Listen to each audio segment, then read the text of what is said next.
The hospital always felt different after midnight. Quieter, but not peaceful.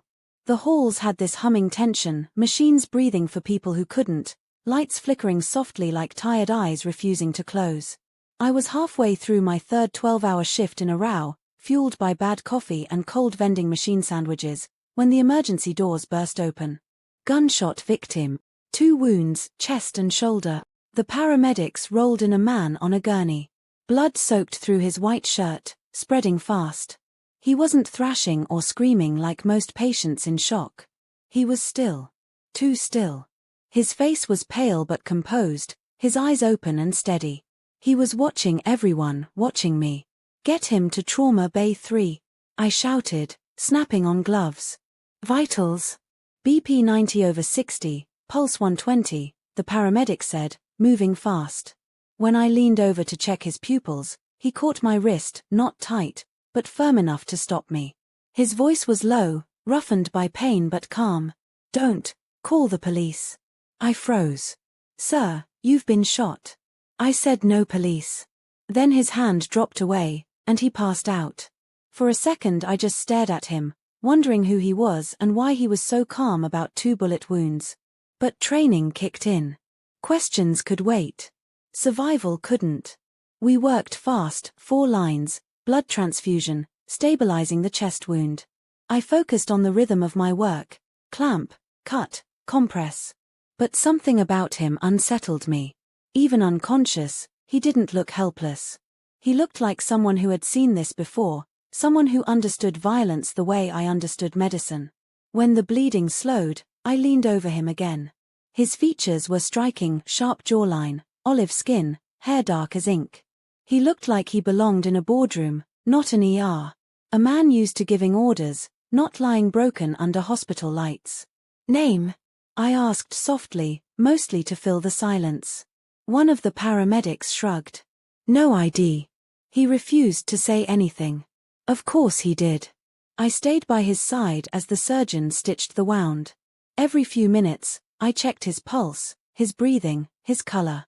The monitors beeped in steady rhythm, and slowly, his vitals improved. When it was over, I peeled off my gloves and took one last look at him before heading out to update the report. The police would normally be called for any gunshot victim. But as I typed the file, the order came through from upstairs, case closed, no report necessary. I frowned. "What do you mean, no report?" I asked the attending. He didn't even look at me. "Administrative directive. Delete the record. No questions." I stared at the computer screen, the words blurring together. "Erase everything." Just like that. When I turned back to the trauma bay, the bed was empty. The man was gone. So was every trace he'd ever been there. Chart deleted, wristband removed, monitors cleared. Like a ghost had passed through and vanished into the night. But ghosts didn't bleed. And as I walked home that morning, the sunrise breaking over grey buildings, one thought wouldn't leave my mind. Who was that man, and what kind of life made him beg not to be saved? 3 days later, I stayed late at the hospital to finish paperwork. Most of the night staff had already gone home, and the corridors were silent except for the soft hum of fluorescent lights. When I finally stepped outside, the parking lot was nearly empty. My breath came out in little clouds, the air sharp, the city quiet. That's when I heard footsteps behind me. At first, I thought it was security. Then the sound quickened. Heavy. Purposeful. My pulse jumped. I turned just as a man stepped out from between 2 cars. He wore a hooded jacket, hands in his pockets, his face shadowed. "You're Emilia Torres," he said. Something in his tone made my stomach drop. "Who are you?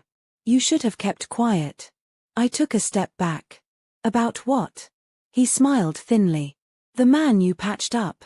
You shouldn't have saved him." Before I could react, he lunged forward, grabbing my arm. I twisted away, shouting, "Get off me."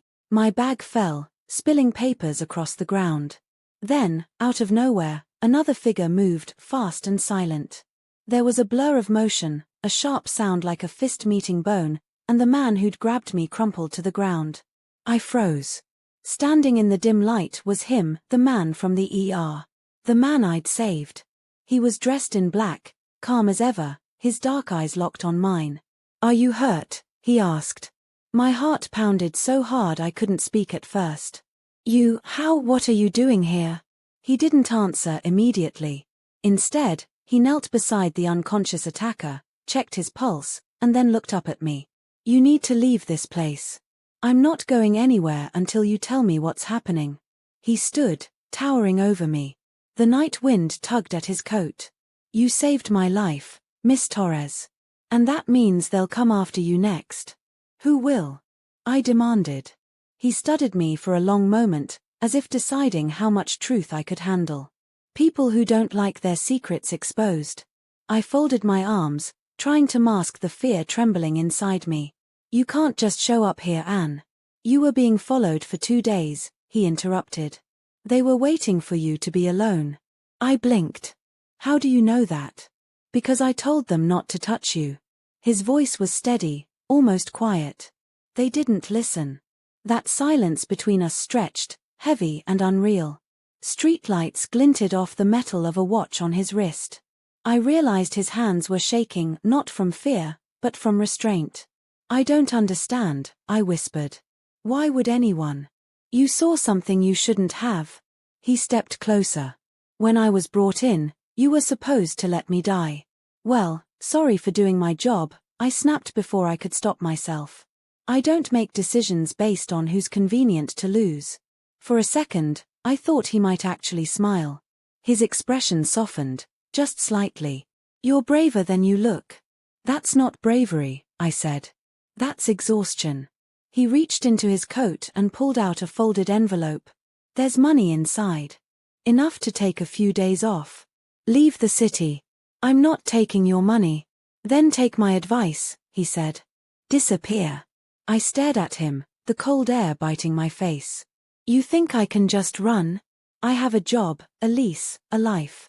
His gaze hardened. "If you stay, you won't have any of those." Before I could respond, he crouched beside the unconscious man and placed something small into his jacket pocket, a phone? A card, then looked back at me. "You have a camera on the east side of this lot," he said. "Make sure they keep the footage. You'll need it." "Wait, who are you?" I asked. He straightened. The overhead light caught his features, strong jaw, faint scar near his temple, eyes dark and unreadable. "My name is Damien Moretti." The name hit me like a stone. Everyone in New York had heard whispers about the Moretti family, old money, old power, and shadows darker than any rumor could reach. "You're that Moretti?" I asked slowly. He didn't confirm or deny. "Go home, Amelia. Lock your doors. Don't talk to anyone from the hospital. Not even your friends." I took a breath, trying to steady my voice. "If I do that, then what? You'll protect me?" "I already am." Then he turned and walked away, disappearing into the night as quietly as he'd appeared. I drove home with my hands shaking on the steering wheel. Every shadow on the road made me flinch. When I reached my apartment, I locked every door, every window. But even then, I couldn't stop hearing his voice, calm, certain, and impossibly sure. "You saved my life. Now they'll come for yours." Sleep was impossible.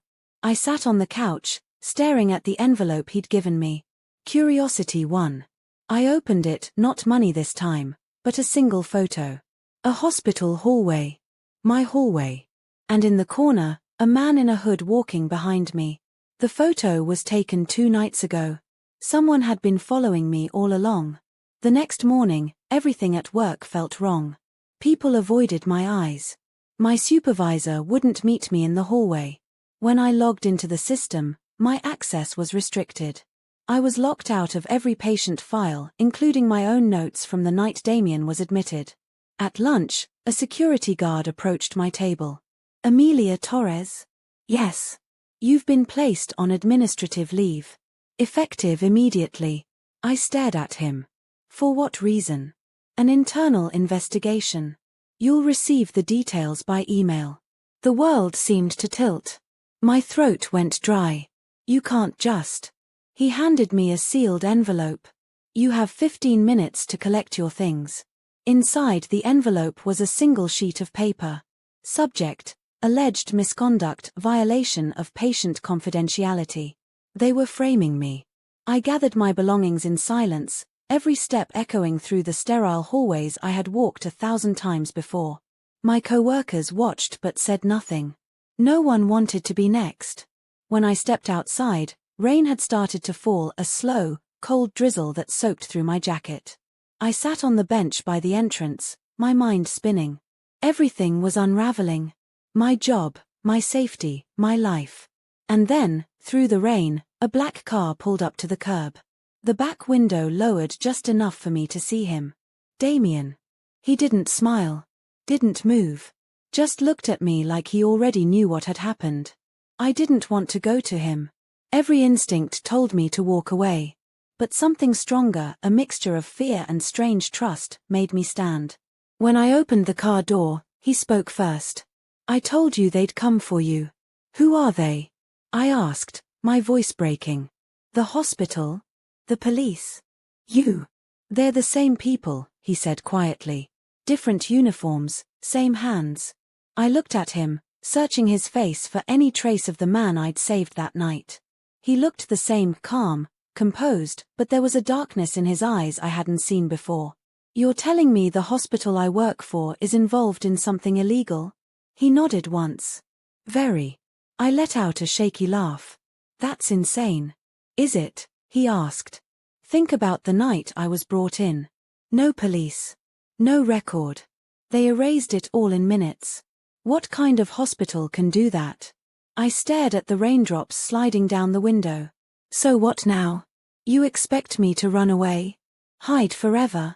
I expect you to survive, he said simply. And I'm offering you a way to do that. I turned to him. Why? You don't even know me. His gaze softened, just slightly. Because you didn't look away when I was dying. For a long time, we just sat there, the sound of rain filling the silence between us. Then he handed me a phone. It's untraceable, he said. If anything happens, call the number under a. Don't call anyone else. I stared down at it, hesitating. And if I refuse? He met my eyes. Then I can't promise you'll be alive next week. The car door opened automatically. My choice, apparently. Step into the storm or into whatever world this man belonged to. I stood on the curb, soaked through, clutching the phone. He didn't look back as the car drove away. But something told me he didn't need to. He already knew what choice I'd make. That night, I placed the untraceable phone on my kitchen counter and sat staring at it for hours. Every time I thought about throwing it away, I remembered the photo. The man following me. The hospital's silence. My suspension. The phone didn't ring that night.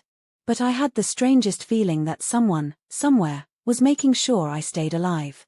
And for the first time in my life, safety felt like the most dangerous thing of all. The next few days felt like walking through a dream that didn't belong to me.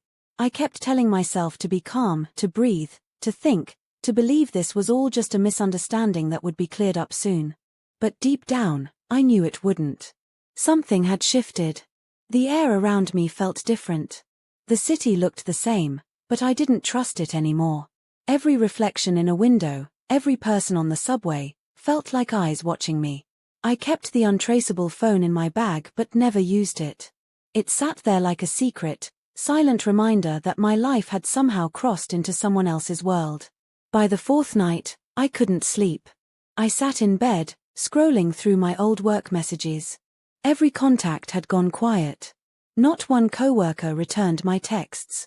I tried calling the hospital's main line, but my number had been blocked. When I finally fell asleep near dawn, it was restless and shallow. I dreamed of the ER again, lights flashing, machines beeping, and that man's eyes on me while blood spread across white sheets. I woke up to a noise outside my window. Not loud, just a faint click. Like a camera. I moved quietly, pulling the curtain back just an inch. Across the street, a black car was parked under a streetlight. The same kind of car Damien had been in. But the man behind the wheel wasn't him. He was watching my building. I stepped back from the window, heart racing. The city outside looked calm, ordinary, like it had no idea someone was keeping watch over my small apartment. That was when the phone buzzed. Unknown number. A single text. Don't open the door. I froze. Then, 3 sharp knocks on my front door. I didn't move. My throat felt tight, my pulse pounding in my ears. The knocks came again, slower this time. Then a voice, deep, familiar. Amelia. It's me. I hesitated, then peeked through the peephole. Damien stood there, hands in his coat pockets, expression unreadable. I opened the door, only halfway. You shouldn't just show up like this. I told you they'd start watching, he said quietly. They already are. I glanced past him at the street. The black car. He nodded. Not mine. They're checking if you'll run. I have nothing to hide. He gave a small, humorless smile. That's what makes you dangerous. I folded my arms. What do they want from me? He stepped inside before I could stop him, closing the door behind him. His presence filled the room, not in an overbearing way, but like the air itself adjusted to make space for him. They want silence, he said. They want to make sure you don't ask questions about that night. Well, it's too late for that, I said, my voice shaking. You show up, people start following me, my job disappears, how am I supposed to pretend nothing happened? You're not, he said simply. You're supposed to listen. I looked at him for a long moment. You keep talking in warnings, Damien. I need answers. He studied me, as if deciding whether to tell me the truth.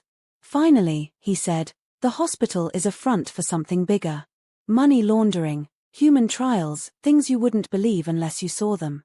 My stomach turned. Human trials? Illegal ones, he said. Experimental drugs, falsified records. They use people who can't afford to fight back. The homeless, undocumented immigrants, and sometimes, patients who just vanish from the system. I felt sick. And you were involved in this? His eyes flicked to mine, sharp. No. I was cleaning it up. Cleaning it up. You were shot. He didn't answer. Instead, he walked to my kitchen window, glancing through the curtain. You're not safe here. I'm not leaving my home. You already lost your job, your record's been erased, your neighbors don't even know your real name anymore. I blinked. What? He turned back to me. They're deleting you, Amelia. One file at a time. It's how they make people disappear without touching them. I stared at him, struggling to breathe. Why are you helping me?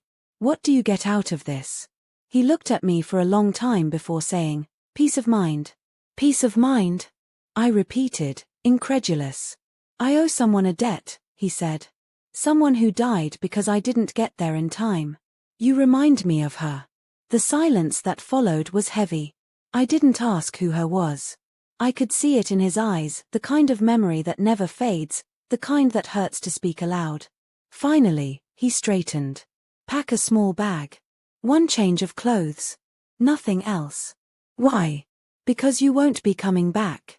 My instinct was to argue, but something in his tone made me stop. It wasn't a threat. It was certainty.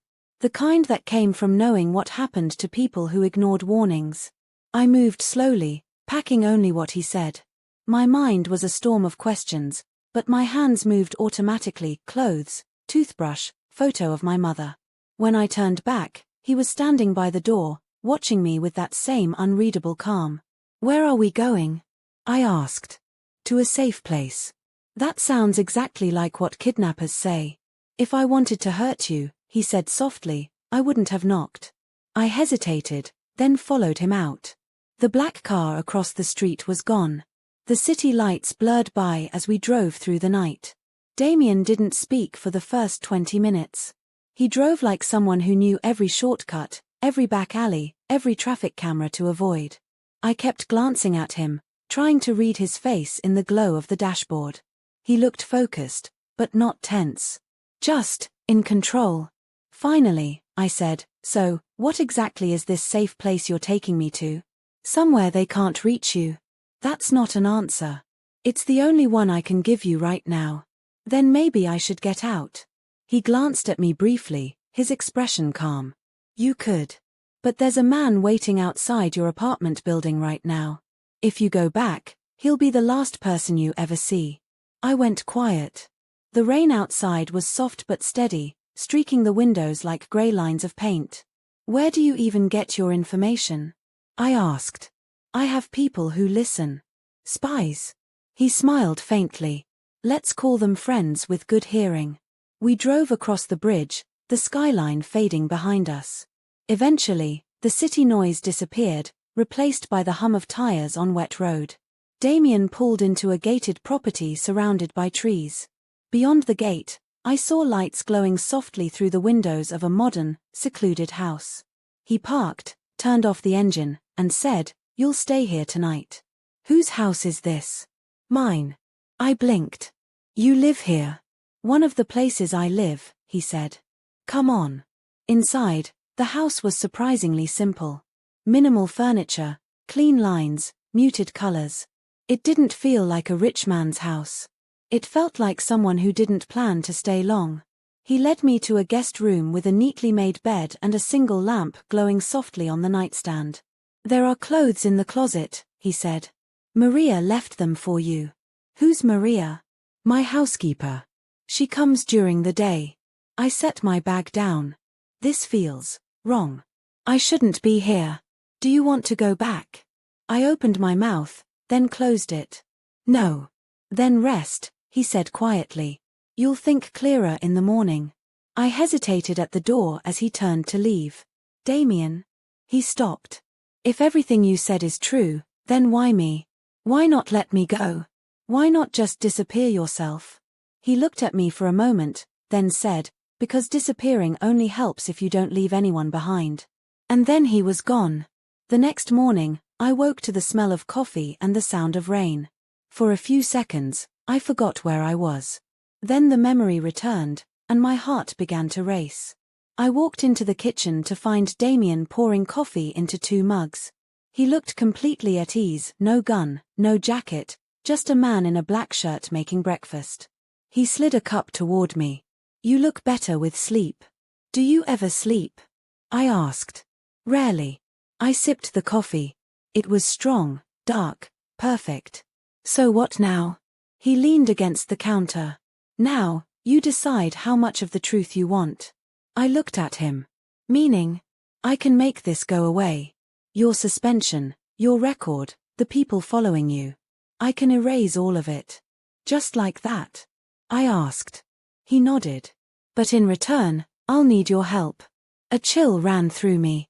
Help with what? I run a network of businesses. Restaurants, logistics, security firms. All legitimate on paper. But behind it, there's something else, an operation that keeps people safe when no one else will. We move women out of dangerous situations, protect witnesses, shut down exploitation rings. It's not legal, but it works. I stared at him. And you want me to work for you? I want you to help me expand it. You're smart. You know how systems run. You've seen what people are capable of when they think no one's watching.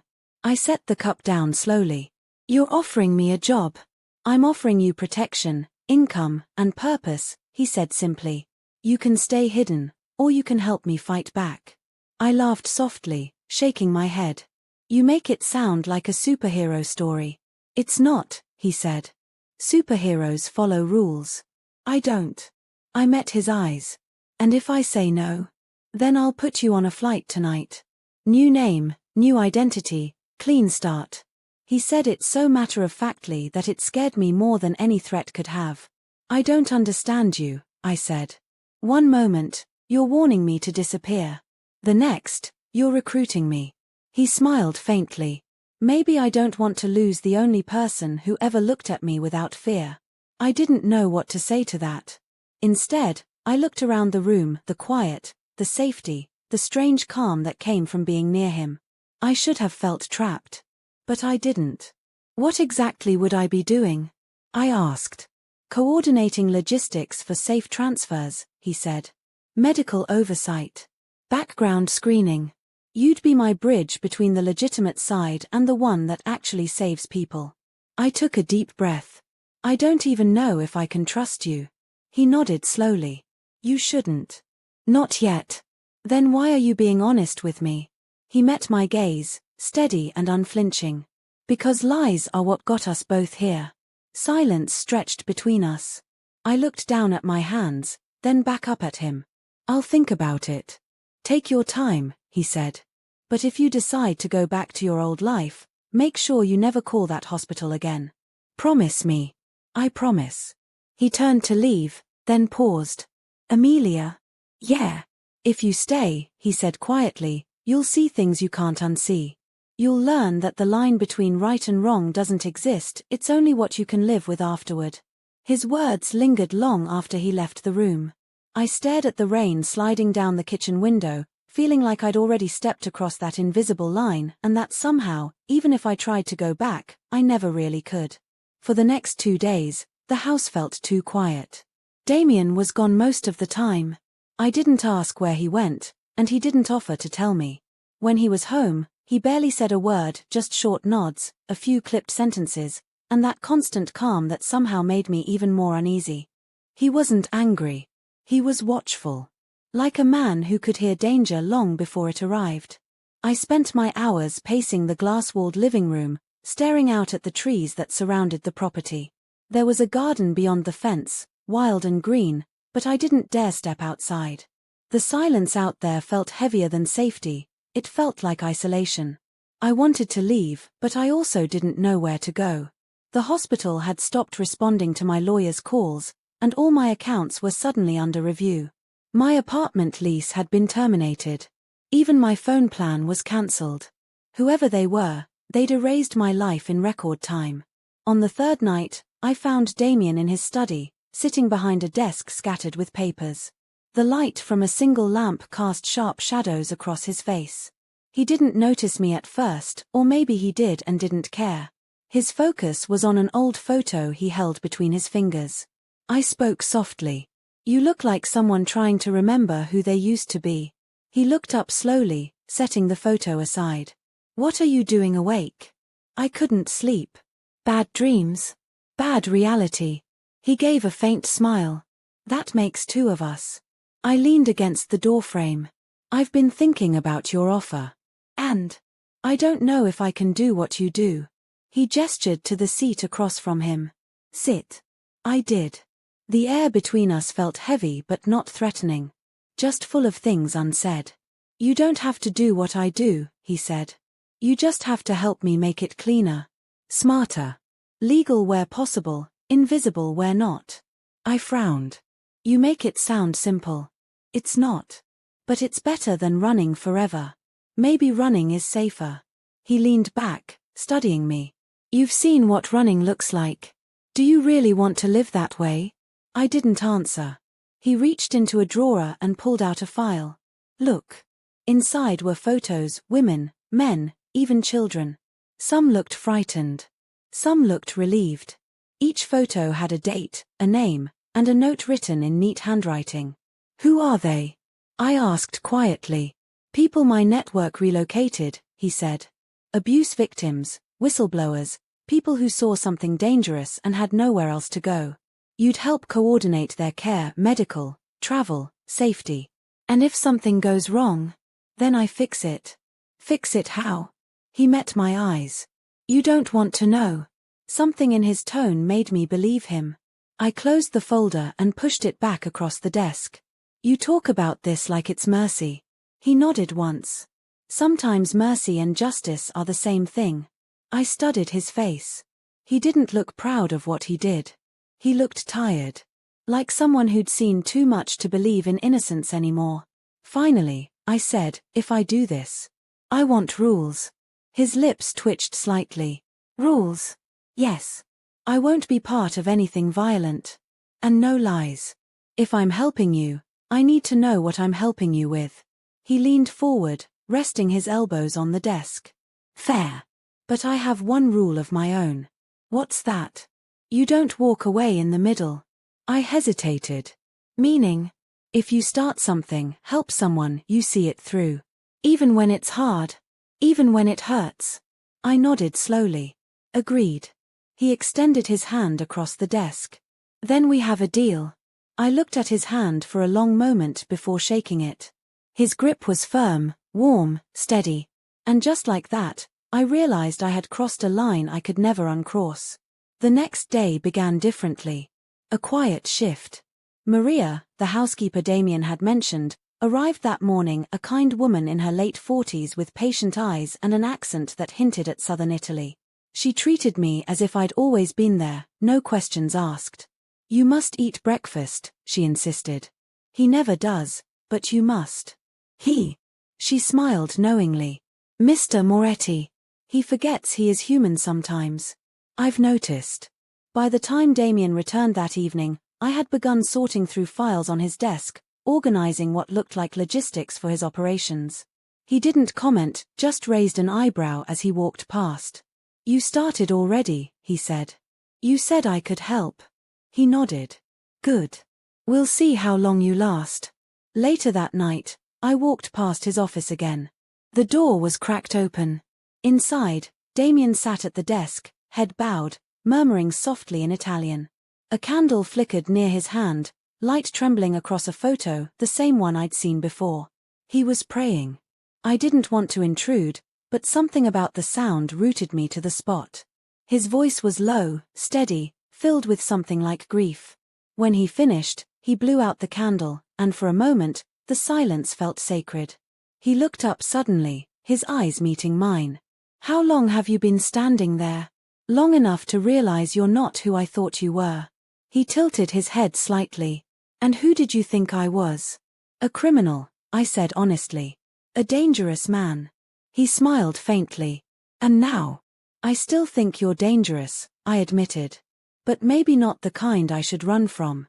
Something flickered in his expression, something softer than I'd seen before. "Go to sleep, Amelia." "Good night, Damien." "Buonanotte," he replied, his voice almost tender. As I walked back to my room, I felt it for the first time, the strange, impossible calm that came not from safety, but from trusting danger and realizing it hadn't betrayed you yet. The next week passed in fragments. Days blurred into nights, nights into brief hours of sleep filled with half-dreams of sirens and whispers. I started working officially with Damien's network, coordinating names, schedules, and safe routes for people who needed to disappear. Most of it was digital, coded, careful. But some parts made my stomach tighten.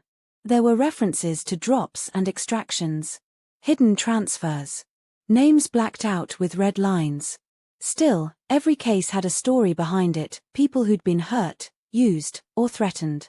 Helping them felt right, even when the methods didn't.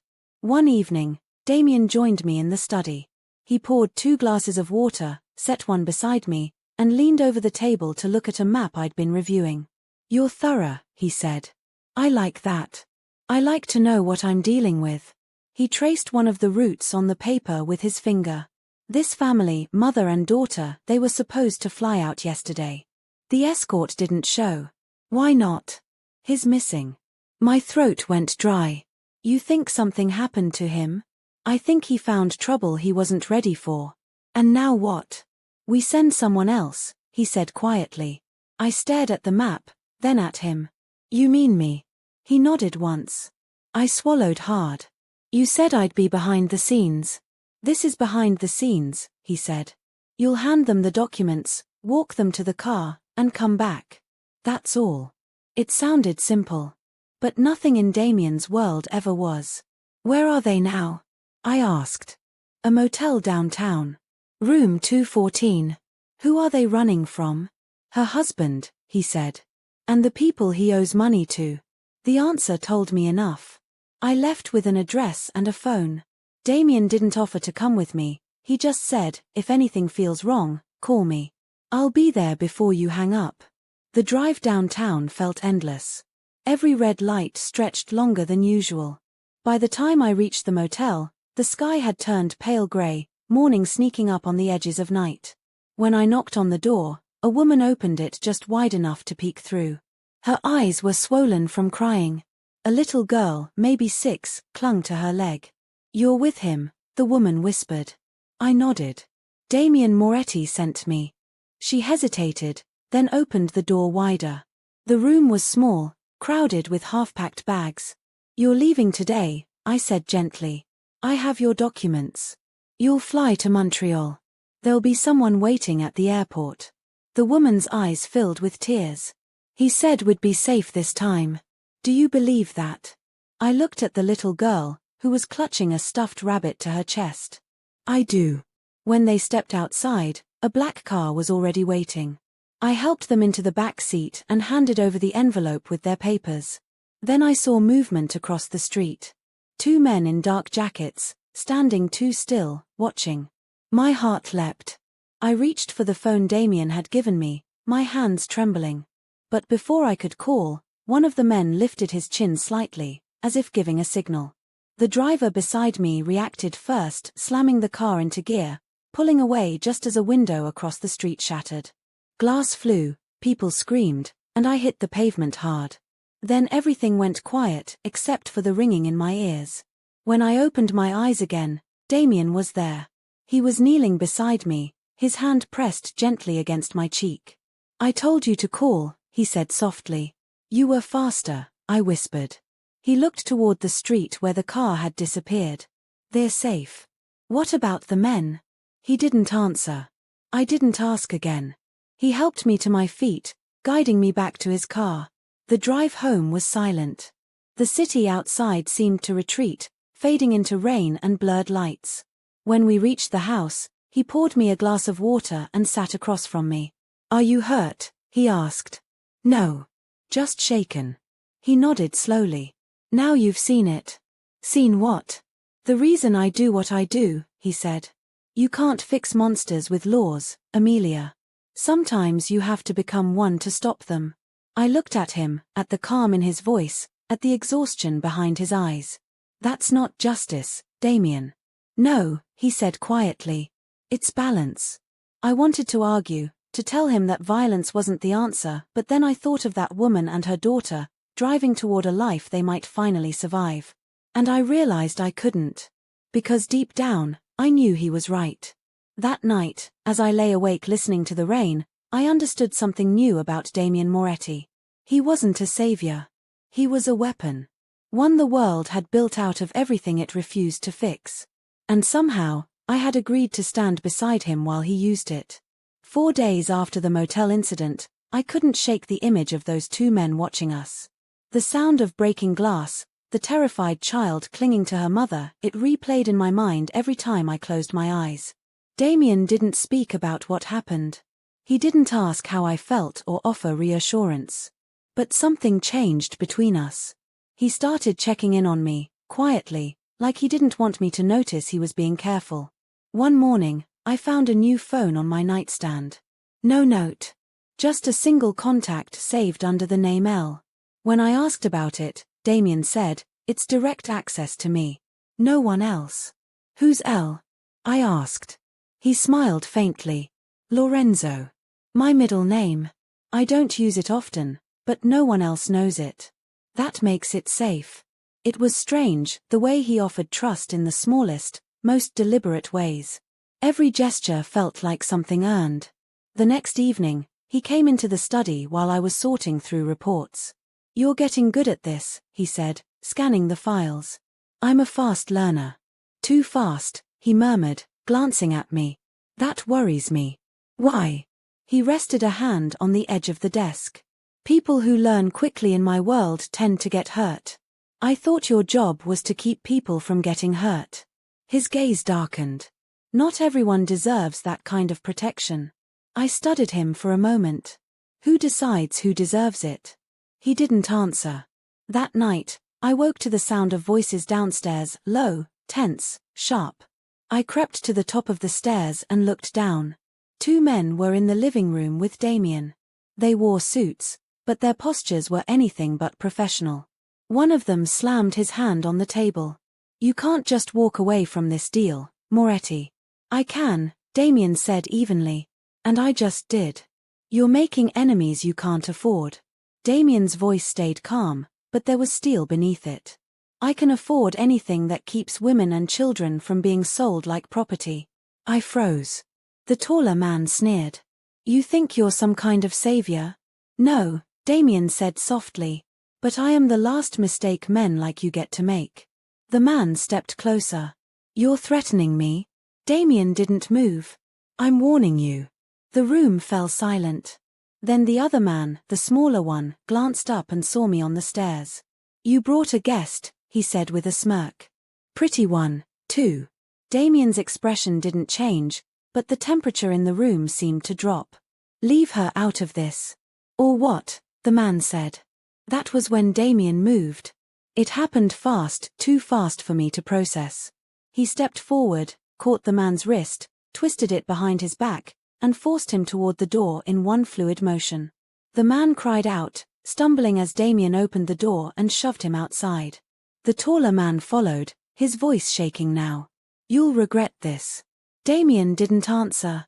He just shut the door quietly, as if nothing had happened. When he turned, his eyes met mine. How much did you hear? He asked. Enough to know you're fighting something bigger than I realized. He sighed, rubbing the bridge of his nose. They were investors in a company that traffics people under the guise of international labor recruitment. I shut down their shipment last week. Shipment. The word made my stomach twist. 14 women, he said. Half of them underage. My throat tightened. And now they want payback. They won't get it. I looked at him, at the quiet rage under his calm voice, the control it took to contain it. You scare me sometimes, I admitted. He looked up sharply. Because of what I do. Because of how easily you do it. He held my gaze for a moment, then said softly, it's not easy. It never was. You just stop letting yourself feel it. I stepped closer. And do you still feel it? He hesitated. When I look at you, yes. The words hung between us, heavy and unspoken. Then he turned away. You should get some sleep. I wanted to say something, anything, but he was already gone. The next morning, Maria told me Damien had left early for a meeting. She didn't seem worried. He always comes back, she said. Sometimes with a new scar, but always with the same heart. I tried to work, but the image of his face from the night before lingered. That calm, that anger, that sorrow. By afternoon, the phone he'd given me buzzed. Stay inside. Lock the doors. Me, what's happening? Nothing you can help with. Promise me you'll stay. Me, Damien. Promise. I typed slowly. Me, I promise. The rest of the day passed in silence. When he returned that night, his jacket was torn, his hands marked with faint bruises. He didn't explain, and I didn't ask. He just poured himself a glass of water, sat across from me at the table, and said, it's done. I nodded, not sure if I wanted to know what done meant. He looked at me for a long time. Do you still think I'm dangerous? Yes, I said. But maybe danger isn't always the enemy. His lips curved into the smallest smile. Careful, Amelia. You're starting to sound like me. After that night, something shifted between us. It wasn't spoken, it didn't have to be. There was a quiet understanding now, like we were both standing on the same side of a line that neither of us could cross again. We worked side by side most days, sometimes in silence, sometimes exchanging small talk that meant more than either of us would admit. One afternoon, I caught him watching me while I typed. What? I asked. You remind me of someone, he said. Who? He hesitated, then opened a drawer and pulled out a worn photograph. It showed a young girl, maybe 16, laughing on a sunny street somewhere in Italy. My sister, he said quietly. Her name was Lucia. She's beautiful, I said. She was. Until someone decided her life was worth less than their profit. I looked at him, my chest tightening. She's the one you told me about. He nodded. I was supposed to protect her. I failed. So now I protect everyone I can, because it's the only way I can live with myself. I wanted to reach for his hand but didn't. You can't carry all that alone, Damien. I don't have a choice. You do now, I said softly. He looked at me for a long time. You shouldn't care about me, Amelia. You'll only get hurt. Maybe, I said. But I'm already here, aren't I? He didn't answer, but the look in his eyes said enough. That night, we shared dinner together for the first time. Maria had left early, leaving a pot of pasta on the stove. Damien poured wine, and we ate in comfortable silence. Afterward, he asked, "Do you ever miss the hospital?" "Every day," I said. "But not the people. Just the purpose." He nodded slowly. "You were good at saving lives." "I still am," I said. "Just in a different way." He smiled. "You sound like me again." I laughed softly. "Don't get used to it." Then, after a pause, I asked, "Do you ever wish you'd done something else with your life?" He looked down at his glass. "Every morning. And by night, I remind myself why I can't." "Because of her," I said. He nodded. "Because of all of them." The rain started again outside, tapping softly against the windows. I watched him, the way his eyes softened when he looked at me, the way his voice lowered when he said my name. "Damien," I said quietly, "you don't have to keep pretending you're made of stone." He looked at me, really looked, as if he were trying to decide whether to step closer or walk away forever. "I don't pretend," he said finally. "But if I let the cracks show, everything falls apart. Then maybe it's time to stop holding it all together." He laughed softly, a sound I'd never heard from him before. "You have a dangerous way of talking. Funny. You have a dangerous way of living." For a moment, the world outside disappeared. There was just the rain, the candlelight, and the unspoken tension between us. He leaned forward slightly. "You should go to bed." "I'm not tired." "Then I am," he said, standing up, as if the only way to end this was to walk away. But I stood too. "Damien." He stopped in the doorway. "Don't push me away because you think it's noble," I said. "I've seen what's inside you, and it's not all darkness." He turned, his face unreadable. "You don't know half of it." "Then show me," I said. The silence stretched. Finally, he crossed the distance between us in 2 strides. His hand brushed a strand of hair from my face, his touch hesitant but warm. "You don't know what you're asking for." "Yes, I do." His eyes searched mine, and for the first time, the control slipped. "You make me forget who I am," he said softly. "And that's not always safe." "Then let me remember for you." He stood there for a long moment, torn between distance and surrender. Then he turned away. "Not tonight." And he left. Later, as I lay in bed, I couldn't sleep. The rain had stopped, and the world felt suspended in silence. I got up and walked to the window. The moonlight spilled across the garden below, silver and still. And there, near the trees, I saw him, standing alone, looking up at the sky. He didn't see me. His hands were clasped behind his back, his shoulders tense, like a man carrying the weight of every wrong he'd ever tried to right. For the first time, I didn't see the criminal or the savior. I saw the man beneath both, the one who'd lost too much and still chose to protect others anyway. And in that quiet moment, I realized something. I wasn't afraid of Damien Moretti anymore. I was afraid of how much I needed him. The night after Damien walked away from me felt endless. I told myself I'd made peace with his distance, but the truth was, I couldn't stop thinking about him. Every word he said, every look, every quiet act of protection lingered in my mind like a whisper I couldn't silence. Days passed. The rhythm of our work returned, steady but strained. We spoke about schedules, routes, files, but never about us. He kept his tone calm and professional, yet something in his eyes betrayed the tension underneath. Then one morning, everything changed. I woke to the sound of the phone ringing. Not my personal one, the untraceable one labeled L. The one Damien never used unless it was serious. "Amelia," his voice came, low and clipped. "Stay where you are. Don't open the door for anyone." My heart jumped. "What's going on?" "They found us." I froze. "Who?" "The people behind the hospital network. They made a move early." "What do you mean move?" "I'm on my way. Just." Before he could finish, the line went dead. I ran to the window. The quiet morning looked ordinary at first: birds, sunlight, stillness. Then a black SUV turned into the long driveway. Another followed. I backed away. My pulse hammered in my ears. Maria wasn't home, she only came in the afternoons. It was just me.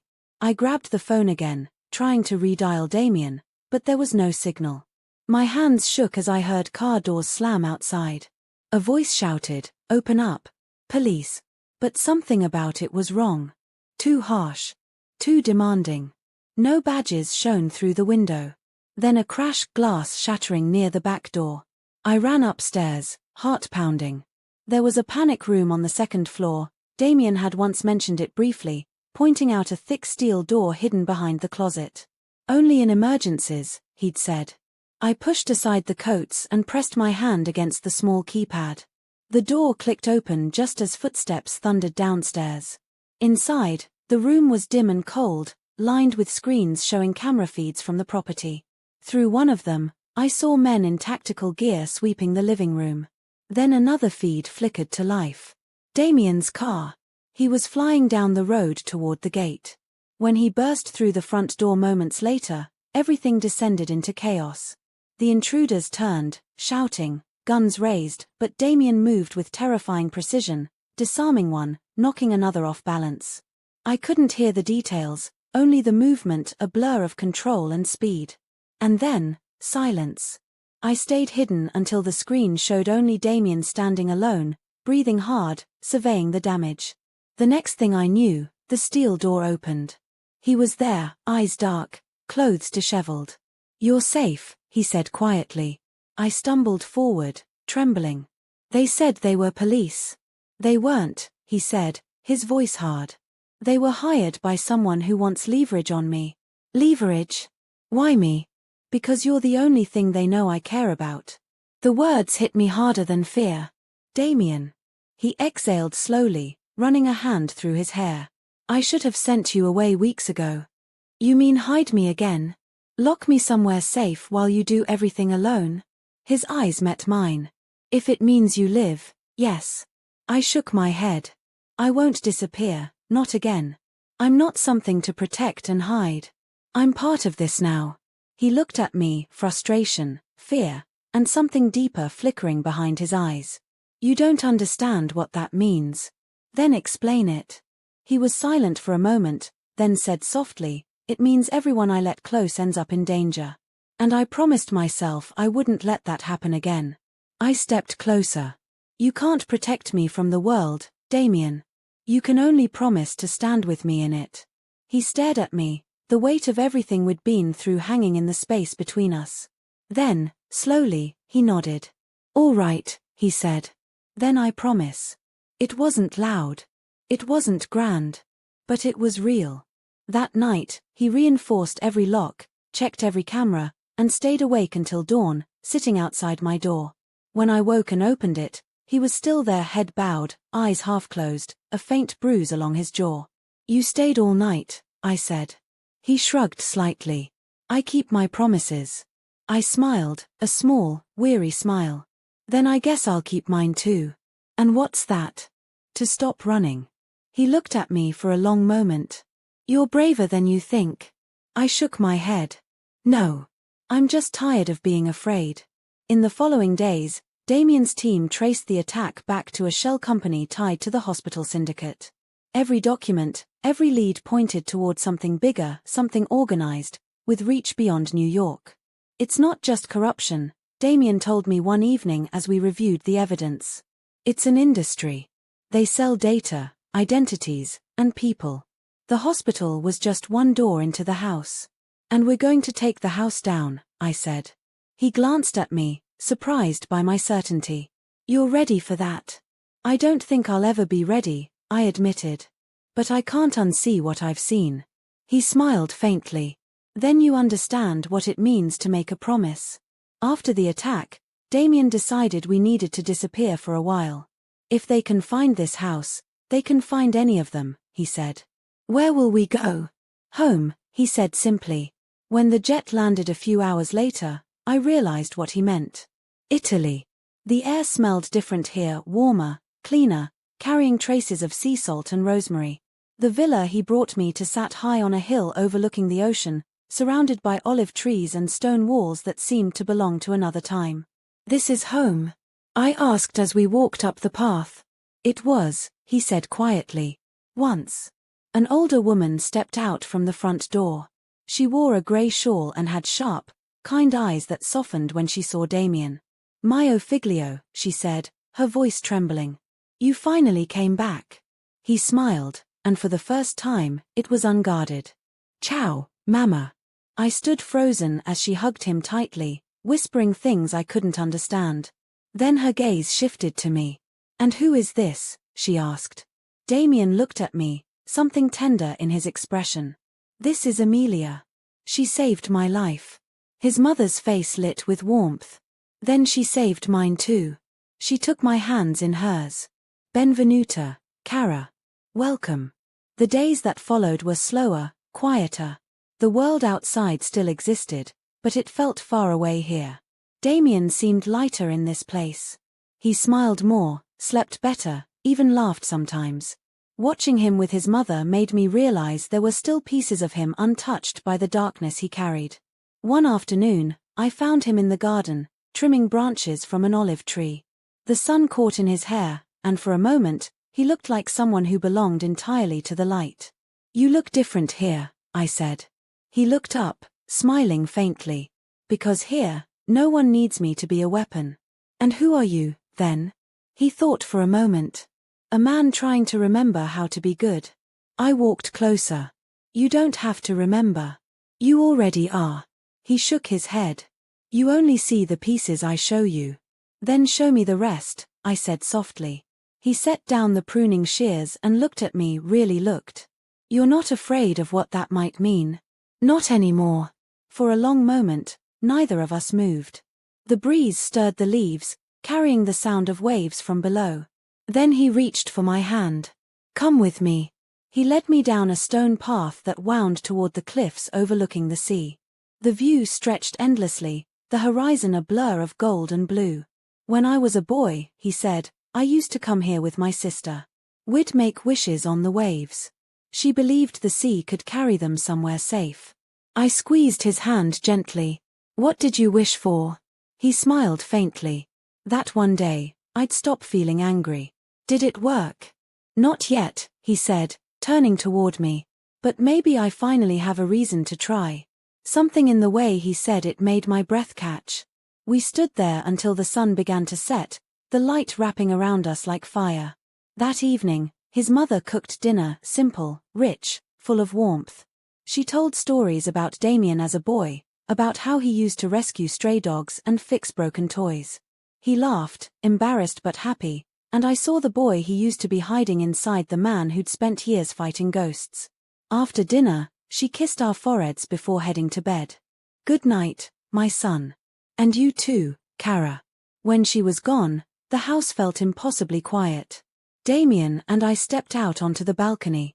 The night air smelled like salt and jasmine. You really are different here, I said again. This place reminds me that life isn't just about survival, he said softly. It's about what you do when you're finally safe. Are we safe? He looked out at the ocean. For now. I leaned against the railing. Then maybe we should start living instead of hiding.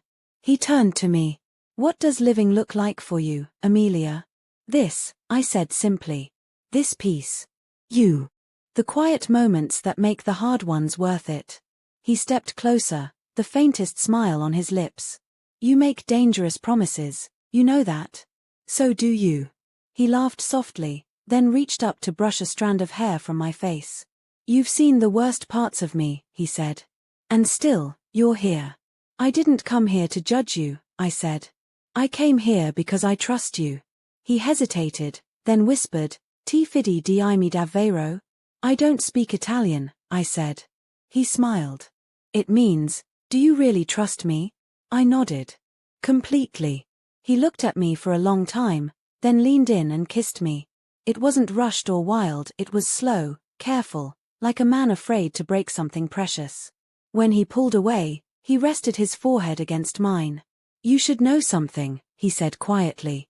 The more I care about someone, the harder the world tries to take them away from me. Then we'll stop letting it. He closed his eyes, exhaling softly. You make it sound simple.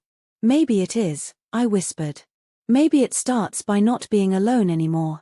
The waves crashed softly below us, steady and endless. He took my hand, holding it tight. Then this, he said, is our safe haven. And for the first time, I believed him.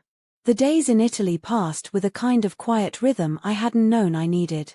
Mornings filled with the smell of coffee and rosemary, afternoons with long walks through the garden, evenings with the sound of the sea whispering against the cliffs. For the first time in years, I slept through the night. Damien was different here. He still carried that steady composure, but it wasn't heavy anymore. When he smiled, it reached his eyes. He spent hours helping his mother tend to the olive trees or fix things around the villa. He laughed easily, spoke softly, and moved like a man who had finally found the ground beneath his feet.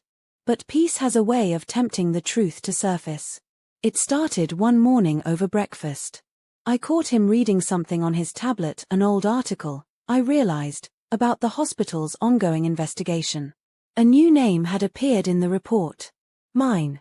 You're still watching it? I asked, pouring coffee. He didn't look up. It's not over yet. I thought we were safe. We are, he said quietly. For now. But peace doesn't mean the war has ended, it just means both sides are catching their breath. I set my cup down. You talk like this is all just strategy. He finally met my eyes. For people like me, it always is.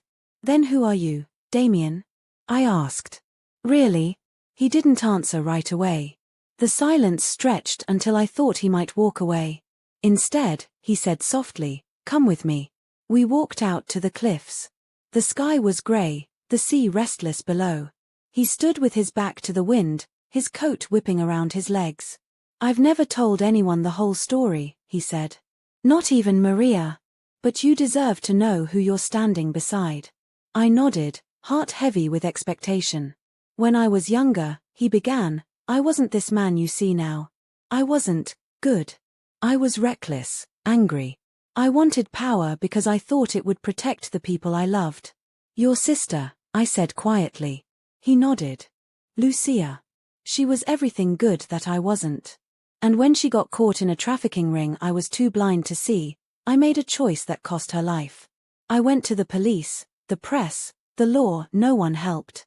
So I stopped asking. I built something else instead. A network that would never wait for permission to do the right thing." He turned toward me, eyes dark. "You think I'm a savior. I'm not. I started this because I wanted revenge.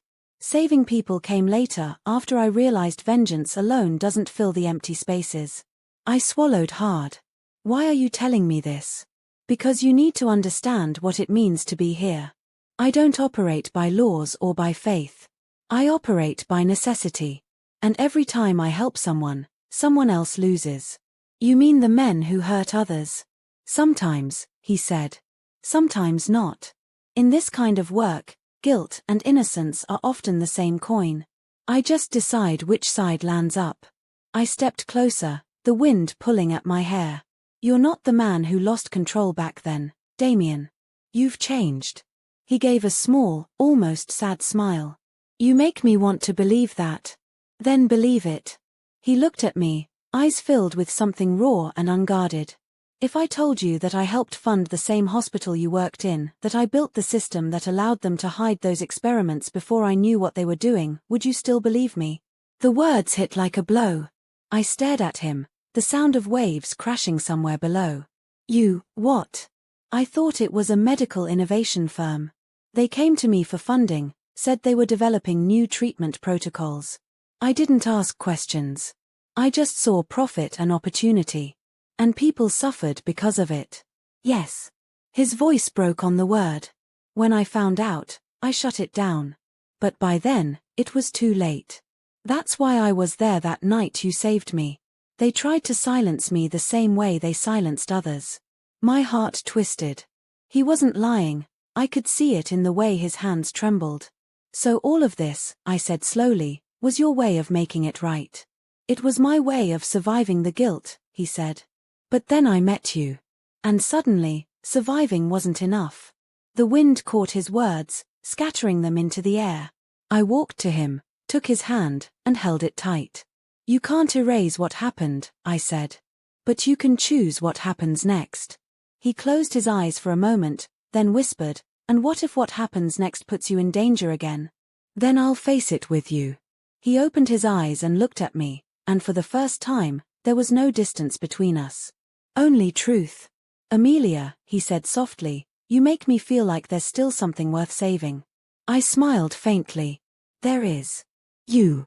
He pulled me close, holding me as if afraid I might vanish. And as the sea roared below, I realized that maybe we were both saving each other in ways we couldn't fully understand. The calm in Italy didn't last. It never could. It started with a message on Damien's phone, one word, found. He didn't show it to me at first, but I saw the way his shoulders tensed, the way his expression hardened. Later that evening, when I pressed him, he told me the truth. The syndicate has resurfaced, he said. They're rebuilding under new names. And someone from inside my circle is feeding them information. I froze. A mole? He nodded. Someone close enough to know where we are. What are you going to do? End it. The next few days were a blur of coded messages, calls in the middle of the night, and quiet arguments spoken in half-whispers so his mother wouldn't hear. He tried to keep me out of it, but I could see the pressure building inside him, the return of the man he thought he'd left behind. Finally, I confronted him in the study. You can't fight this alone, Damien. You'll destroy yourself. He looked up from the files spread across his desk. I've already destroyed enough people by waiting. You're not the same man who wanted revenge. No, he said, his voice sharp. I'm worse. Because now I know exactly how far I'll go. I took a step closer. If you kill them, you'll never come back from it. He slammed a folder shut, startling me. You think justice comes without blood? You've seen what these people do, Amelia. You've seen the children they hurt, the families they ruin. You think they deserve mercy? I think mercy is what keeps us human, I said softly. His anger faded, replaced by exhaustion. You sound like Lucia. Maybe she's still speaking through you. He looked at me, something breaking in his expression. Don't make me believe in redemption. It's not for people like me. I shook my head.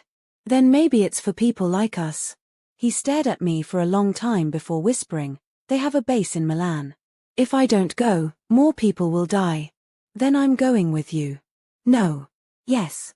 He rubbed his temples, exhaling slowly. You'll follow orders. I'll follow you, I said. 2 nights later, we arrived in Milan under false names. The city lights were dazzling, but the tension between us was sharper than the cold air. Damien met quietly with 2 men from his network in a secluded cafe. I stayed outside, pretending to be just another traveler, though my heart raced the entire time. When he came out, his face was set. It's worse than I thought, he said. They're operating under a new company. Same leaders, new investors. And one of them is someone I used to trust. Who? He didn't answer.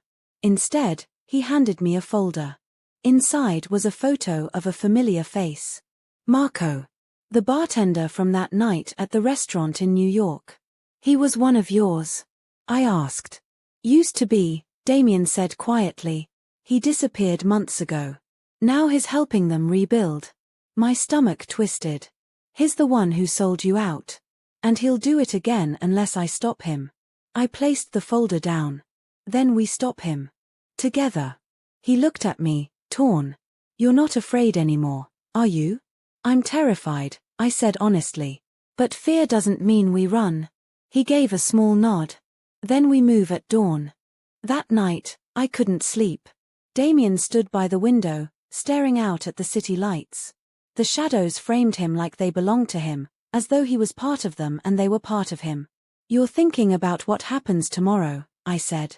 I'm thinking about what happens if we fail, he replied. We won't. He turned toward me. You still believe that after everything you've seen? Yes, I said softly. Because I believe in you. He didn't speak for a long time. Then he walked over, brushed his thumb across my cheek, and said, You shouldn't. But thank you. When he kissed me, it wasn't born from relief or passion, it was from desperation. From the understanding that the future wasn't promised to either of us. Morning came grey and silent. We followed the plan carefully. Damien's contacts led us to a warehouse on the outskirts of the city. From the outside, it looked abandoned, but inside, computers hummed, and armed guards patrolled the halls. Damien moved first, silent and precise. I stayed close, my heart pounding so hard I thought they'd hear it. When we reached the main room, I saw him, Marco, standing beside a row of monitors. He looked older, harder, but his expression shifted when he saw Damien. "Still alive," Marco said. "I wondered how long it would take you to crawl out of hiding." "I didn't crawl," Damien said. "I buried you once. I can do it again." Marco smirked. "You taught me everything I know. Then you know how this ends," Damien said quietly. The tension snapped like a wire. Men moved.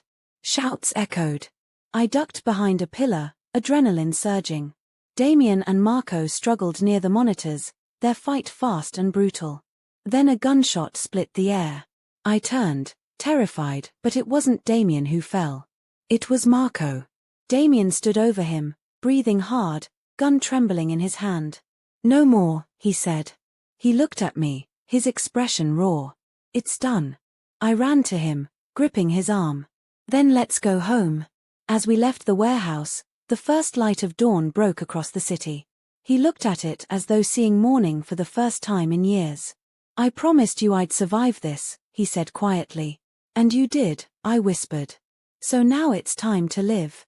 He nodded slowly. "If you'll stay." "I already have." The days after Milan were quiet, too quiet. Damien and I returned to the villa in Italy, hoping for rest, but I could feel it in him, a stillness that wasn't peace. The kind of silence that comes after a storm but before another one begins. He didn't talk much about what happened with Marco. He'd simply said, "It's finished." But I could tell it wasn't. His eyes gave him away. They were tired, darker than before, haunted by something unspoken. We spent our mornings together in the garden, pretending things were normal. He'd make coffee, I'd sit on the old stone wall, my bare feet brushing the dew off the grass. We didn't need words in those moments. We just existed, side by side. But each night, I'd wake to the sound of his footsteps pacing the halls. One evening, I found him in the study again, staring at maps and names pinned across a board. The glow from a single lamp painted his face in gold and shadow. "You promised it was over," I said quietly. He didn't look up. "Promises are fragile in my world." "Then stop living in it." He finally raised his eyes. "And do what? Pretend that none of this exists? That the same people who tried to kill you won't try again?" I hesitated. "You already stopped them." "For now," he said. "But corruption is like fire, it hides in the ashes, waiting." I crossed my arms. "You sound like a man planning another war." He gave a small, humorless smile. "I don't plan wars, Amelia. I finish them." Before I could answer, his phone buzzed. He frowned, checked the screen, then stood abruptly. "Stay here," he said. "Who is it?" He didn't reply. He just left the room, his voice low as he spoke into the phone down the hallway.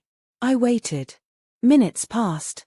Then, his voice rose, sharp and cold. When he returned, his jaw was tight, his knuckles white. "What happened?" I asked. "There's been a leak," he said. "Someone gave up our Milan location before the job was finished." "Another mole?" He nodded. "And this one's closer than I thought." I felt my stomach twist. "How close?" He looked at me for a long time, then said quietly, "Close enough to know everything." "Damien, you don't think?" "No," he said quickly. "Not you. Never you." His hand brushed mine briefly before he turned away. "I need to go back to Milan. There's something I have to confirm." "I'm coming with you." He shook his head. "Not this time." I stepped forward, angry now. "You're not leaving me behind again." He met my eyes, voice low but steady. "If I'm wrong about who betrayed me, you could be in danger just for being near me. And if you're right." He didn't answer. He left before dawn, without another word. The house felt colder without him. Maria tried to distract me with chores and stories from the village, but I couldn't stop worrying. I checked my phone every hour. Nothing. By evening, the unease grew unbearable. I finally opened Damien's study and began scanning through his files, hoping to find some clue about what he was doing. That's when I saw it. A letter half folded, the edges worn, the ink smudged. It wasn't addressed to me, but my name was in the first line. If you're reading this, it means I failed to keep you safe. There's more to this network than I told you. The syndicate runs through government contracts and medical firms across Europe. If they find me, they'll come for you next. Go to Maria. She'll know what to do. My hands trembled. I looked up as the front door opened downstairs. Damien? I called. No answer. Then a man's voice I didn't recognize, spoke softly. You must be Amelia. I froze. The voice was calm, almost friendly, but every instinct screamed danger. I turned toward the stairs just as two men stepped into the hall, both dressed in dark suits. Who are you?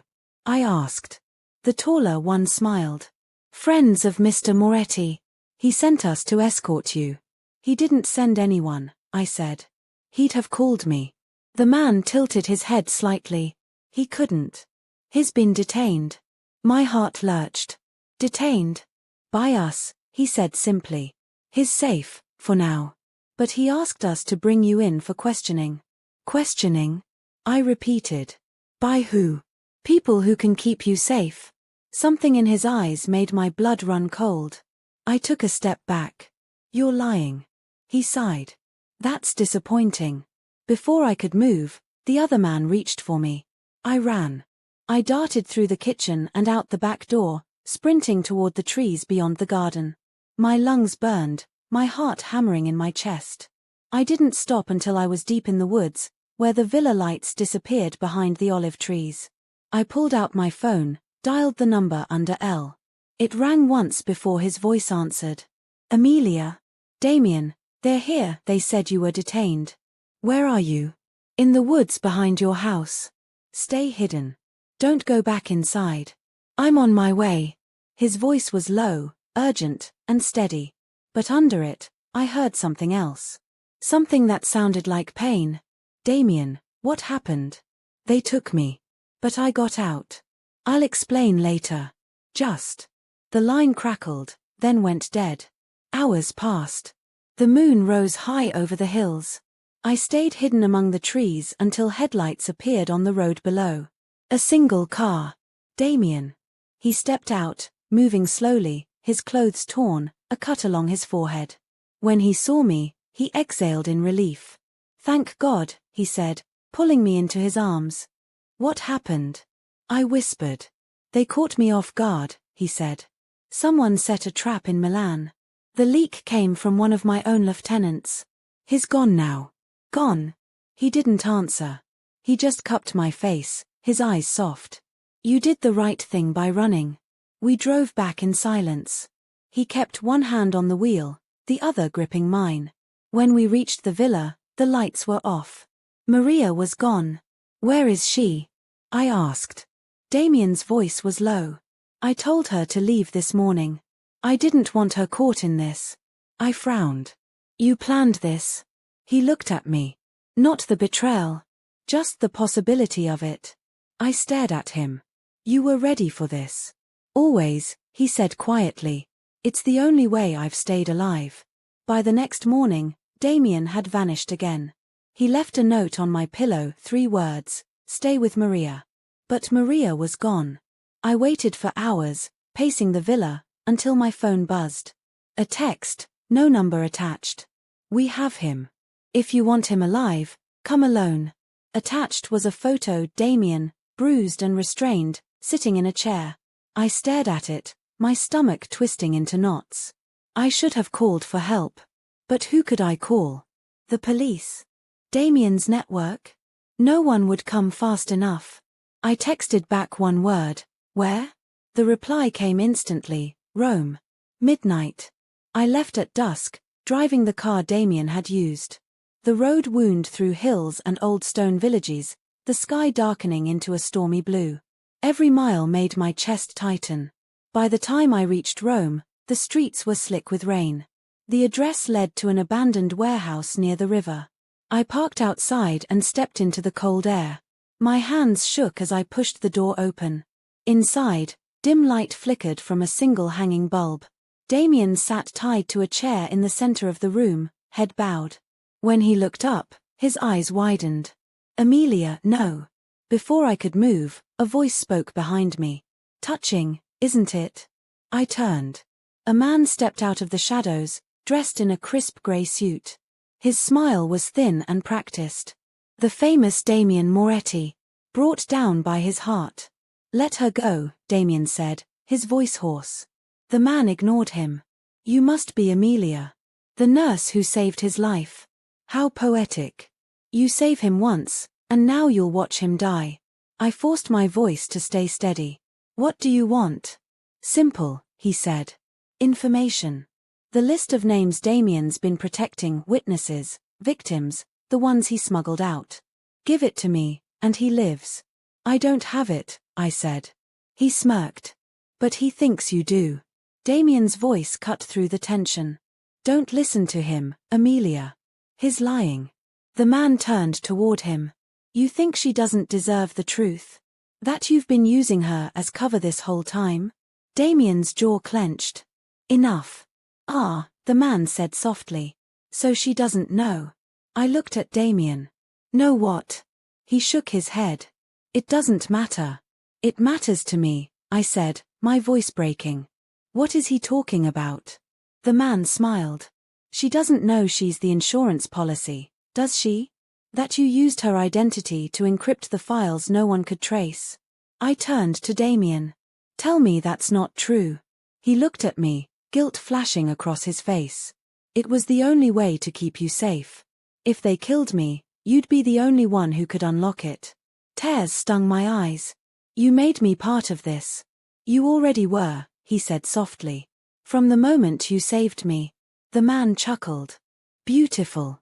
Truly. But it's over. He drew a gun. Before I could think, Damien surged forward, breaking free from the chair, slamming into the man. The gun went off, the sound deafening. Smoke filled the air. I screamed his name. When it cleared, Damien was on the ground, blood blooming across his shoulder. The man lay unconscious beside him. I dropped to my knees. Damien, stay with me. He smiled weakly. You always say that. Don't you dare close your eyes. I'm fine, he whispered. It's just a shoulder. You should see the other guy. Not funny. He reached up, his hand finding mine. You were never supposed to come. I wasn't going to let them take you. His voice dropped to a whisper. You're the best thing I ever let happen to me. I felt tears slide down my face. We're not done yet. He smiled faintly. Then promise me one thing. Anything. If I don't make it. You will. Finish what I started. I pressed my forehead against his. We finish it together. The sound of sirens echoed in the distance. Someone had called the authorities. I helped Damien to his feet, his arm heavy around my shoulders. Together, we stumbled out into the night rain. The city lights shimmered against the water, the world spinning around us, alive and broken and beautiful all at once. And for the first time, I realized that love wasn't the opposite of danger, it was the reason we faced it. The sirens grew louder, their wailing carried through the narrow streets of Rome. Rain fell harder now, soaking us both as I half-dragged, half-guided Damien down the alley. His blood stained my sleeve, hot and slick, but his grip on my hand never loosened. Keep going, he muttered through clenched teeth. Don't stop. I'm not leaving you, I said, breathless. He gave a low, pained laugh. You already tried that once. Didn't work then, won't work now. We turned a corner, ducking into an archway as flashing lights painted the wet cobblestones blue and red. The police cars tore past us, headed toward the warehouse we'd escaped. I could hear the shouts, the chaos, they'd find the bodies soon. Damien's plan, however reckless, had worked. For now. When the noise faded, I pressed my hand against the wound on his shoulder. We need a hospital. No hospitals, he rasped. They'll track me. We go to an old friend. He wasn't exaggerating. Within an hour, after weaving through back streets and empty corridors, we found ourselves in a dimly lit apartment above an antique shop. A man with white hair and steady hands opened the door before we even knocked. Domiono, the man said in Italian, frowning. Sei sempre nei guari. Damien smiled faintly. Sempre. Always. The man ushered us in and gestured to the sofa. Sit. Let me see. His name was Luca. A doctor once, long retired. He worked in silence, stitching Damien's wound with quick, efficient movements while I hovered nearby, clutching his jacket in my hands. Damien barely flinched, though the pain etched deep lines around his eyes. When Luca finished, he looked between us. You should rest. Both of you. The storm is not done. As he left, I knelt beside Damien, brushing wet strands of hair from his forehead. You scared me, I said softly. I scare everyone eventually, he murmured. It's a talent. I'm not everyone. He opened his eyes, finding mine. No. You're not. For a long time, neither of us spoke. The air smelled of rain and dust and something rawer, survival. I felt my heart steadying again, the fear slowly replaced by fierce determination. What happens now? I asked finally. He looked past me, toward the flickering light in the window. Now we finish it. No more running. Finish it how? There's one man left, he said. The one who built everything. The one who signed the checks that paid for every life destroyed. His voice hardened. Richard Blackstone. The name struck me like lightning. Blackstone? The man from the restaurant. He's behind all of this. Damien nodded slowly. He funds the syndicate through offshore accounts. He's been untouchable for years. I stared at him, stunned. Then we expose him. His expression was unreadable. Exposure isn't enough. Men like him don't fear truth. They fear consequence. Damien. He cut me off gently. I promised you I'd end this, Amelia. I meant it. But I also promised I wouldn't lose you in the process. So if I go after him, you stay here. I shook my head. No. We finish it together, remember? He sighed. You don't know how dangerous this will get. Neither did you when you saved me. That stopped him. He looked at me, really looked, and something in his eyes softened, pride, affection, resignation all tangled into one.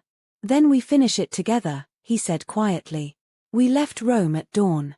The rain had stopped, leaving the streets glistening like silver veins. Luca gave us an old car and a warning. Blackstone has long arms. Watch the shadows. Damien drove with one hand, his other arm bandaged tightly. He looked pale but focused, eyes fixed on the horizon.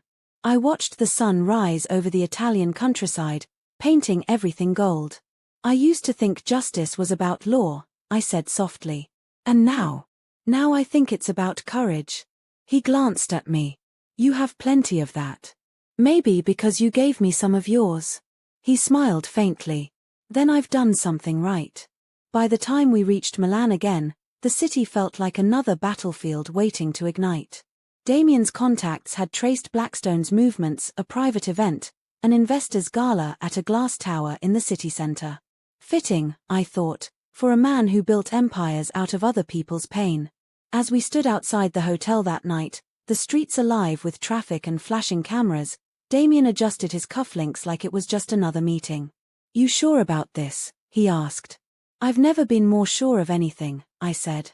He looked at me for a long moment, then reached into his pocket and handed me a small device, a flash drive. Everything's on here. Names, dates, transactions. Enough to bring him down. If I don't make it.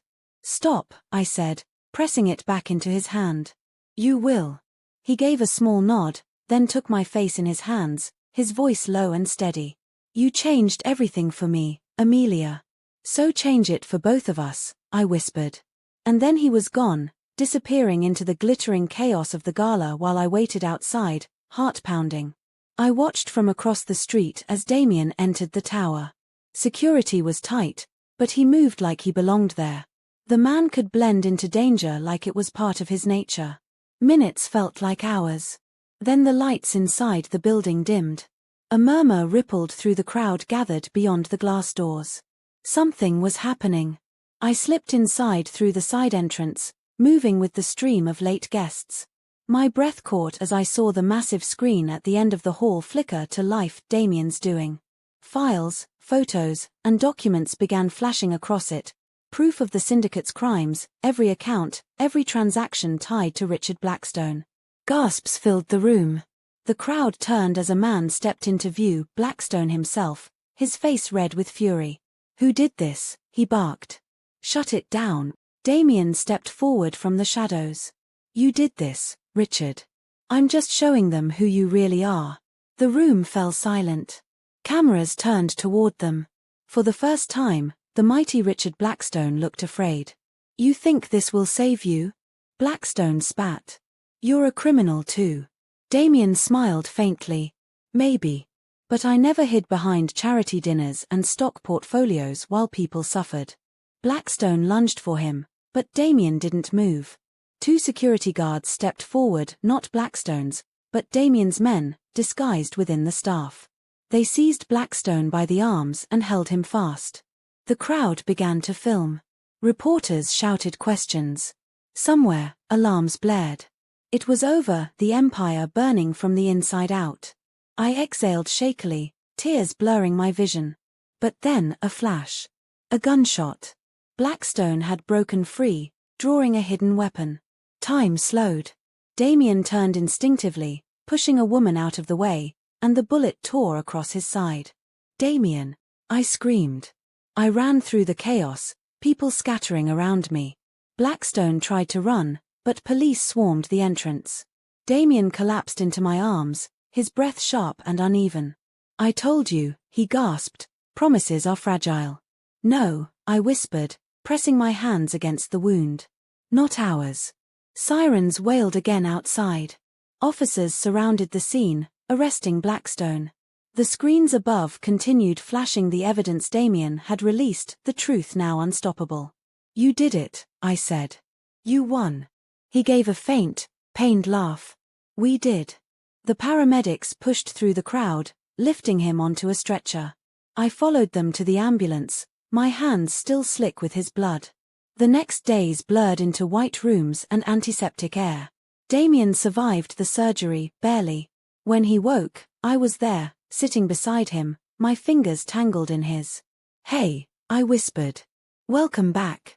He blinked slowly, his voice rough. "Still here. Still here." He smiled weakly. "Did we make the news?" I laughed, tears in my eyes. "Every channel. You're officially infamous." "Perfect," he murmured. "Maybe now I can finally rest." "You will. But not yet." He studied me for a long time. "You should leave this behind, Amelia. Find peace. A life that isn't built on running and fighting." "I found peace the moment I stopped running from you," I said softly. "So if this is the life I have to fight for, then I'll take it." He reached for my hand, squeezing it gently. "You were the only thing I ever did right. Then keep doing it," I said. "Stay alive." He closed his eyes, the faintest smile on his lips. "You always give the hardest orders." Weeks passed. Damien recovered slowly, though the scars remained. Blackstone's empire crumbled, his allies turned on him, the media exposed everything, and the victims' names were finally spoken aloud. The villa in Italy became our refuge again. Maria returned, filling the halls with warmth and laughter. Sometimes, I'd find Damien standing by the sea, hands in his pockets, eyes fixed on the horizon. One evening, I joined him. The sun was setting, casting gold across the waves. "Do you think it's over?" I asked. He shook his head. "Evil never ends.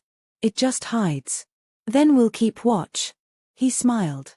"Together. Always." He turned toward me, his expression softer than I'd ever seen it. "You make me believe that maybe I deserve this." I reached up, brushing my fingers against his cheek. "You don't have to deserve peace, Damien. You just have to accept it." He leaned down and kissed me, slow, sure, a promise written in silence. When he pulled back, he whispered, "Then this is my promise to you. No more running, no more ghosts." I smiled. "And mine, no more fear." We stood there as the sea rolled below us, the past burning away behind, the future stretching out ahead uncertain, but ours. For the first time in forever, I didn't feel like I was standing beside a weapon. I was standing beside a man. And maybe, just maybe, that was enough. Months passed, and the chaos that had once consumed our lives began to dissolve into something almost ordinary. The headlines faded. Blackstone was imprisoned, his empire dismantled piece by piece. The world moved on, as it always does when justice finally catches up, slower than it should, but still enough to breathe. Damien and I stayed in Italy. The villa had become our sanctuary, tucked between olive trees and the sea, where the wind always smelled of salt and earth. The days blurred together in soft tones, morning coffee, sunlight through the window, the sound of his laughter echoing down the hall. For the first time, peace wasn't a distant idea. It lived with us. But peace came with silence, and silence, for Damien, was dangerous. He still woke before dawn, wandering the garden like a man who didn't quite trust the calm he'd built. Sometimes I'd find him standing at the edge of the cliffs, staring at the horizon as if waiting for ghosts to appear. One morning, I joined him there. The sky was pale and gold, the sea glittering below. "You're awake early again," I said softly. He didn't turn. "Old habits. You don't have to look over your shoulder anymore." He gave a faint smile. "You say that like it's easy." I stepped closer. "Then let me help you forget." He turned toward me, the wind brushing through his hair. "I don't want to forget," he said quietly. "If I do, I'll stop remembering why I changed." "You don't need pain to prove who you are, Damien." "Maybe not," he said. "But sometimes pain is all that reminds me I'm still human." I slipped my hand into his. "Then let's replace it with something better." He looked down at our joined hands, then met my eyes. "You already have." Later that day, Maria returned from the village with a letter. She handed it to Damien without a word. His expression shifted as he read it, surprise, then concern. "What is it?" I asked. "It's from the prosecutor's office in Milan," he said. "They're reopening one of the old cases tied to Blackstone's foundation. They want me to testify." "Testify?" He nodded slowly. "They've found evidence that links his company to more officials, people still in power. And they want your help." "Yes," he said. "But if I go back, it could stir things up again." I reached for the letter. "You can't keep running from what you already ended." He hesitated. "It's not me I'm worried about." "I'll be fine," I said. He smiled faintly. "You always say that." A week later, we were in Milan again. The city looked different this time, brighter, cleaner, as if it had shed some of its darkness. Damien wore a simple suit, his bandaged arm healed but still stiff. I sat beside him in the waiting room of the courthouse, the air humming with quiet tension. "You don't have to do this," I whispered. He looked at me, calm and steady. "Yes, I do." The hearing lasted hours. I wasn't allowed inside, so I waited in the hallway, pacing beneath the cold fluorescent lights.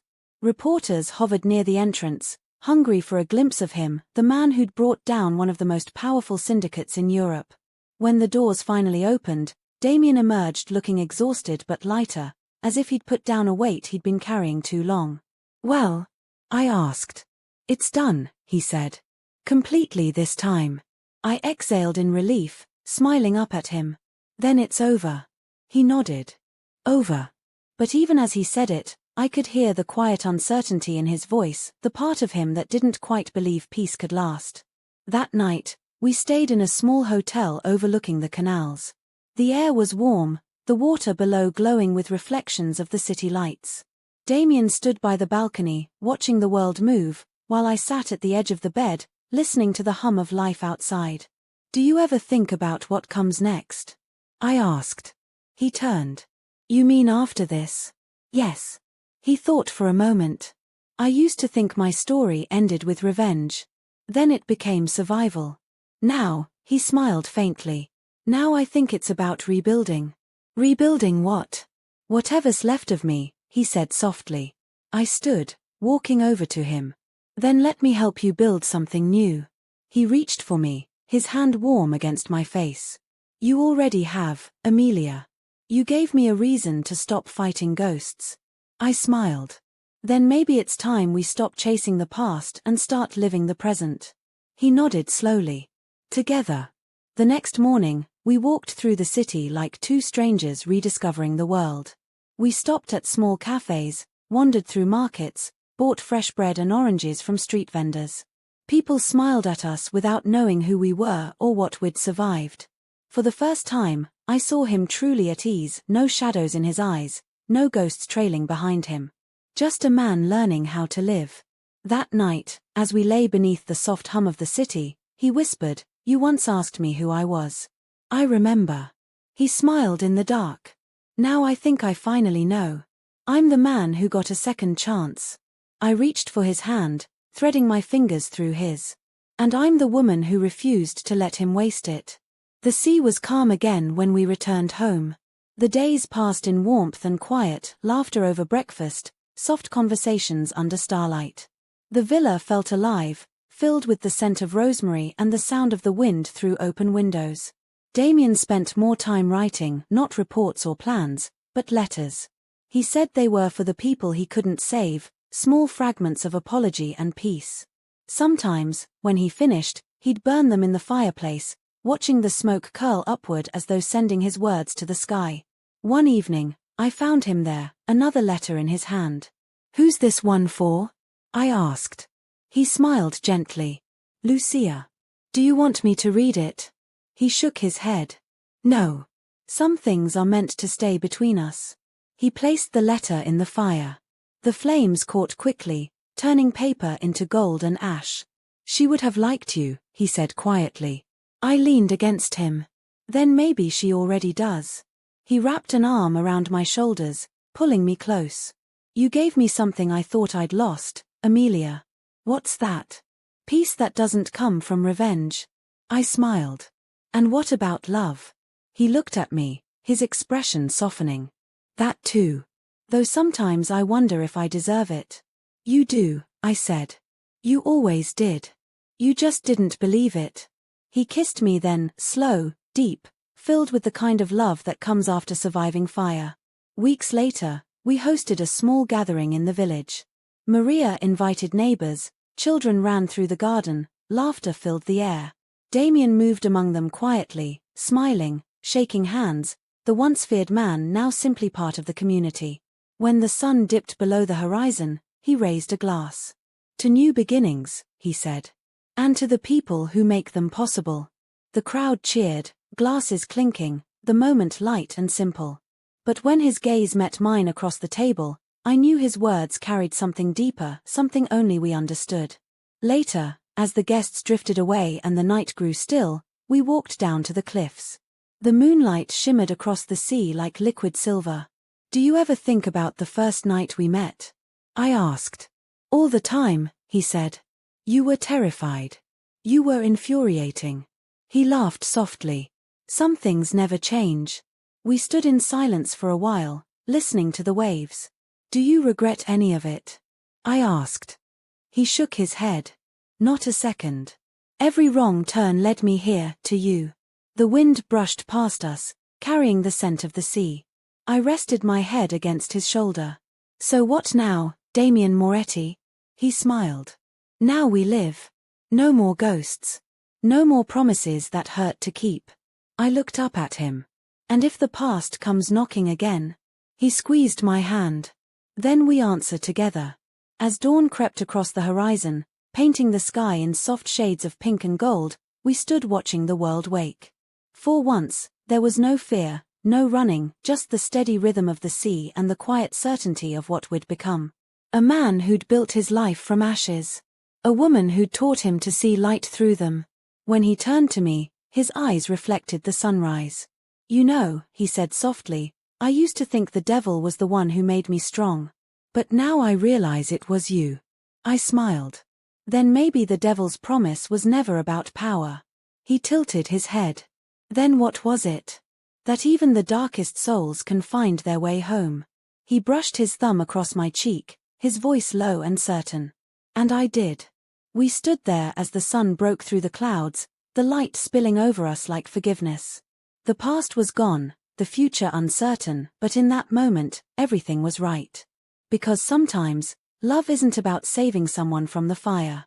It's about standing beside them until the flames finally fade. If this story moved you, don't just scroll away, hit subscribe and turn on the bell so you never miss the next chapter of The Devil's Promise. Comment below your favorite moment and share this with someone who loves deep, emotional storytelling. Your support keeps these stories alive, and trust me, the next one will shake your soul.